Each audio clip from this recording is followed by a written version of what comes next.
My brother took credit for the $14,000 I sent to save the farm. When my parents called me a liar on Christmas Eve, I came back with bank receipts, and the farm collapsed without my money. I'm 32 years old, I'm a lawyer in Chicago, and what happened at Christmas of '78 basically destroyed any illusion I had about my family. I guess I should start at the beginning, when I left the farm in Illinois like 6 years ago to study law. I don't remember much about the day I left, to be honest. But what I do remember perfectly is the look of disappointment on my father's face when I told him I wasn't going to stay and work the land like David. My older brother, David, was always the favorite, the son who stayed, the one who was going to continue the family legacy, all that shit.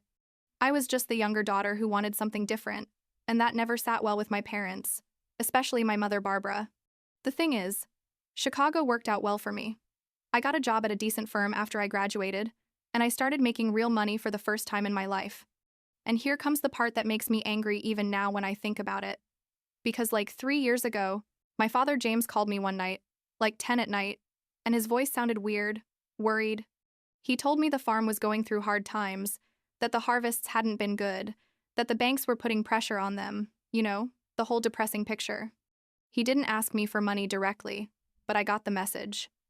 And because I'm an idiot, or because deep down I still wanted to earn his approval, I decided to help. I started sending money every month. It wasn't a little.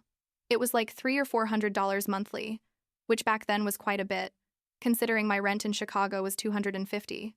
I'd go to the bank, make the deposit into the farm account, keep the receipts because I'm a lawyer and I keep everything, and go on with my life.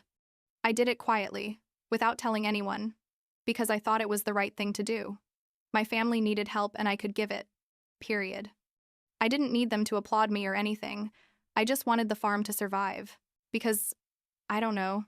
I guess it still meant something to me even though I didn't live there anymore. But what started happening was that every time I called home, my mother wouldn't stop talking wonders about David. That David was saving the farm. That David had gotten an incredible loan. That David was so smart with finances. That David this. That David that. And I would listen and think, well, how nice that David is helping too. Because obviously I assumed he was also putting in money or doing something to improve the situation. It never occurred to me that the son of a bitch was taking credit for my money. The revelation came on Christmas Eve. I had driven the 4 hours from Chicago to the farm, arrived like 6 in the evening with gifts and a bottle of wine, all optimistic thinking we were going to have a nice Christmas. The house smelled like turkey and apple pie. My mother had decorated everything with those horrible Christmas lights she's had since I was a kid. And David was there with his new wife, Laura, looking like the prodigal son.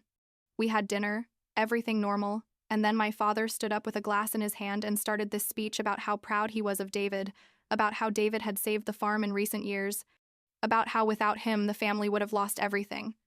And I sat there, fork in hand, thinking, really? Are they really doing this? I tried to stay calm. I really tried, but something broke inside me.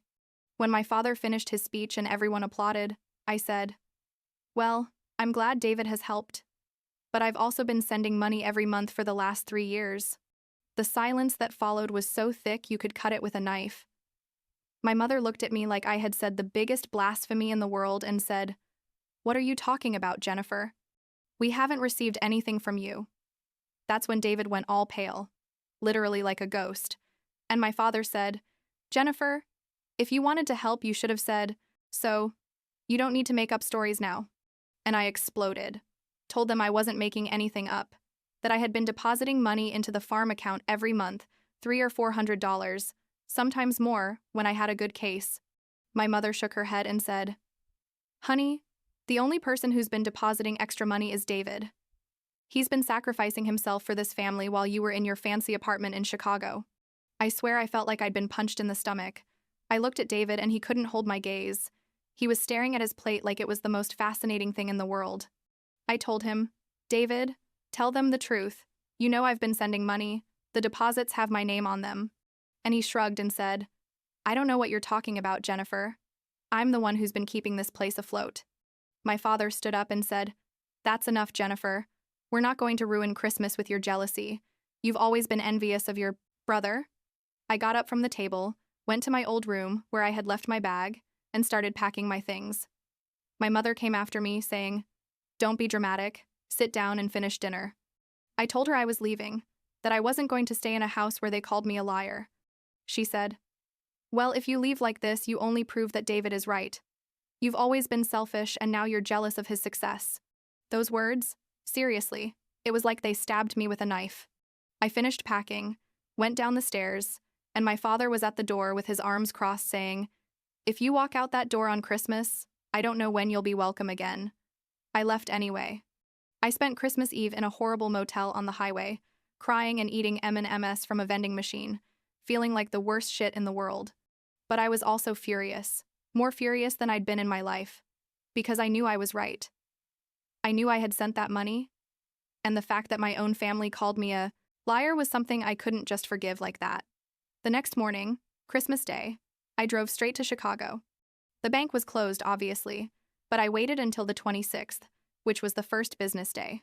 I went as soon as they opened, like 9 in the morning, and asked for all my transaction records from the last 3 years. The employee looked at me weird because I probably looked terrible. I had slept like 3 hours and was still wearing the same clothes from Christmas dinner, but she gave me the documents. It was all there. Every deposit I had made, with my name, the date, the exact amount, everything going to the Morrison Family Farm account. I made copies of everything. Like 20 copies, because I didn't want there to be any way they could tell me I was making things up, and I drove back to the farm that same day. It was like 4 in the afternoon when I arrived. The sun was already setting and it was freezing cold. I knocked on the door, and my mother opened. She looked surprised to see me.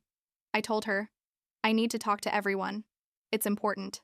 She sighed like I was ruining her day and let me in. David was watching TV in the living room. My father was reading the newspaper. I put all the bank receipts on the coffee table, like 30 pages of evidence, and said, "Here's the proof. Every deposit I made, with dates and amounts." My father took the papers, looked at them for a moment, and then threw them back on the table, saying, "Anyone can forge documents, Jennifer, especially a lawyer." I froze, literally couldn't believe what I was hearing. I said, "Are you telling me I forged bank documents? Really?" And my mother said, "Honey, we know you're going through a difficult time. Maybe you're stressed with work, but you can't come here and accuse your brother of stealing when he's the one who's kept this family together." And David still wasn't saying anything, just watching TV, like I wasn't there. I yelled at him, "David, say something. You know I'm telling the truth." He finally looked at me and said, "Jennifer, I don't know why you're so obsessed with getting attention. You've always been like this. Since we were kids." That was it. That's what broke me completely. I took my receipts, put them in my bag, and said, "You know what? It's over. I'm not sending another cent. You can lose the farm for all I care." My father stood up and said, "Ah, now you show your true colors. You never cared about this family. You just wanted to buy us." I told him to go fuck himself, him and the whole family, and I left. That was the last time I talked to them for 6 months.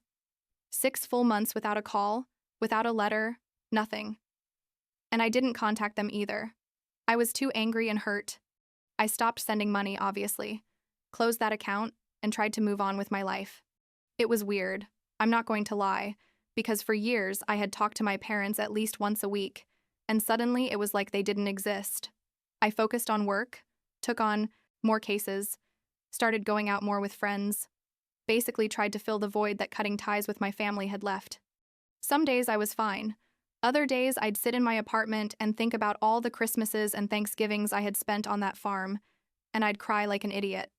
But I never called them, never gave in, because I knew that if I did, I was going to have to apologize for something I didn't do, and that was something I wasn't willing to do.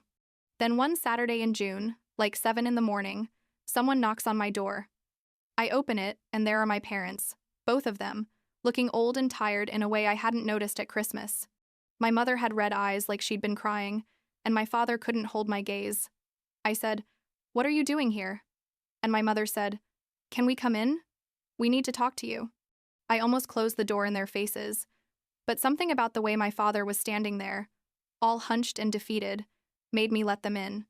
They sat on my couch, that horrible couch I had bought at a garage sale, and there was an awkward silence for like a full minute. Finally, my father spoke and said, Jennifer, we came to apologize. You were right. About the money. And I crossed my arms and said, "Oh yeah. And how did you reach that conclusion?" My mother started crying and said, "David confessed everything. Said he had been taking credit for your money all these years, that you deposited it and he told them it was him." I sat down because I felt like my legs weren't going to hold me up. I asked them when this happened, when David had confessed. My father said it was like 2 weeks ago, that the farm had started going bad again because I had stopped sending money, obviously, and when they pressured David to put in more on his part, he finally broke down and admitted the truth. My mother said, "We didn't know, Jennifer, we really didn't know, and we treated you horribly, and we're so sorry." But I wasn't feeling that warmth of reconciliation that I think they were expecting. I was angry, still furious, in fact. I said to them, "And where's David? Why didn't he come to apologize?" My father said, "Well, he's very embarrassed. We thought it was better if we came first." And that's when something exploded in me again. I told them, "No, it doesn't work that way. He was the one who lied. He was the one who made me look crazy in front of you, and you called me a liar and a forger. And now you come here without him because he's embarrassed?" My mother said, "Jennifer, please. We're trying to fix things." I told her, "No, Mom. You're trying to fix things the easiest way possible, without making your perfect son have to face the consequences of his actions." I asked them if they really believed David was embarrassed, or if he was just scared that the farm was going to go to shit without my money. My father got defensive and said, "Your brother made a mistake, Jennifer, but he's still your brother." I told him, "A mistake is forgetting to return a call." This was years of deliberate lies, years of looking me in the face at Christmas and Thanksgiving, and letting you treat me like I was less than him when I was the one keeping the farm afloat. The conversation went on like this for like another hour, them trying to minimize what David had done, me refusing to let them get away with it so easily. In the end, I told them I needed time to think, that I couldn't just forgive and forget after how they had treated me. My mother hugged me before they left, and I let her but didn't hug her back, just stood there like a post. After they left, I sat on the floor of my living room and cried, but I didn't know if it was relief because they finally knew the truth, or sadness because they had needed the farm to start failing to believe me. A week later, like Thursday night, someone else knocks on my door. This time it was David, alone, looking like absolute shit. He had dark circles under his eyes, had lost weight, and when he opened his mouth to speak, he immediately started crying. He told me, "Jennifer, I'm sorry. I'm so sorry. I have no excuse for what I did. I let him in because, I don't know. I guess part of me needed to hear him say those words directly." He sat on the same couch where our parents had been and told me everything. He said that when I started sending money, he saw an opportunity to look good in front of our parents, without having to sacrifice anything himself. He said he had always been jealous of me, that I was the smart one, the one who left and was successful, and he was just the son who stayed on the farm because he had no other options. He said taking credit for my money was his way of feeling important, of feeling like he had value to the family. And then he said, "When they confronted you at Christmas, I panicked. Didn't know how to get out of the lie without admitting I'd been lying for years. So I kept lying and let them blame you." He cried like a baby while saying all this, and I just watched him, feeling weird, like a mixture of pity and rage. When he finished talking, I said to him, "Do you know what it feels like to have your own parents call you a liar? Do you know how I felt when Dad said I had forged bank documents? You destroyed me, David. Not just me, but my relationship with our parents. And all because you were too insecure to admit that I was contributing to something." He nodded and said, "I know, and I'm never going to be able to make it up to you, but I needed you to hear it from me, for you to know how sorry I am." I asked him if our parents knew he was there, and he said yes, that they had told him he had to come apologize himself after I confronted them. That made me feel a little better, knowing they had finally stopped protecting him and had forced him to face what he had done. I'm not going to lie. I didn't forgive him right there. It wasn't one of those movie moments where we hug and everything gets magically fixed. I told him I appreciated that he came, that I appreciated the apology, but that it was going to take a long time before we could have any kind of normal relationship. He said he understood, that it would take all the time I needed. Before he left, he asked me if I could ever earn back my trust, and I told him honestly that I didn't know, that it depended on him and whether he had really changed or was just scared of the consequences. It's been like 3 months since that conversation. My parents and I talk now, like once a week, but things are different, more careful.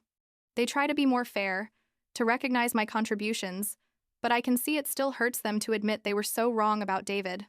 My mother told me recently that she feels like she failed as a mother, that she should have seen what was happening, and I didn't know what to tell her because part of me wants to say yes, yes, you failed, but another part understands that David was really good at lying.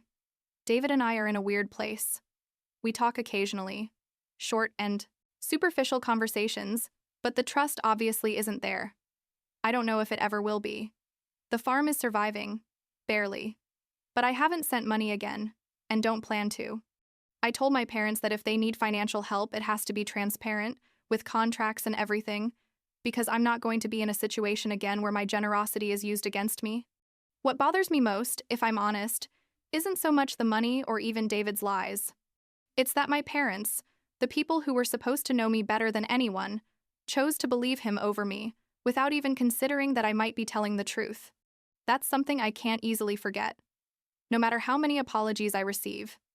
Every time my mother tells me we love you, or my father says we're proud of you, there's a part of me that thinks, really? Or do you only love me now because it turned out I was right? Last week was my birthday. I turned 33. And David sent me a card with a long note inside. It basically said that every day he thinks about what he did, that he's going to therapy to work on his insecurities, that he hopes someday we can have a real sibling relationship. I don't know how that makes me feel. Part of me wants to believe it's genuine, that he's really changing, but another part is too tired of being disappointed by my family. I guess the point is that some things don't get fixed with a simple apology. You can forgive eventually, maybe, but the scars stay there, and the family dynamic never goes back to what it was. My parents now ask me more about my work, try to show interest in my life in Chicago, but it feels like they're overcompensating, like they're trying too hard to prove they value my contributions. And it's weird because that's what I always wanted, for them to see and appreciate me. But now that I have it, it feels empty somehow. Like it only happened because I forced them to prove it with bank receipts. I don't know what the moral is here, if there is one. Maybe. It's that you should trust your instincts when you feel something isn't right.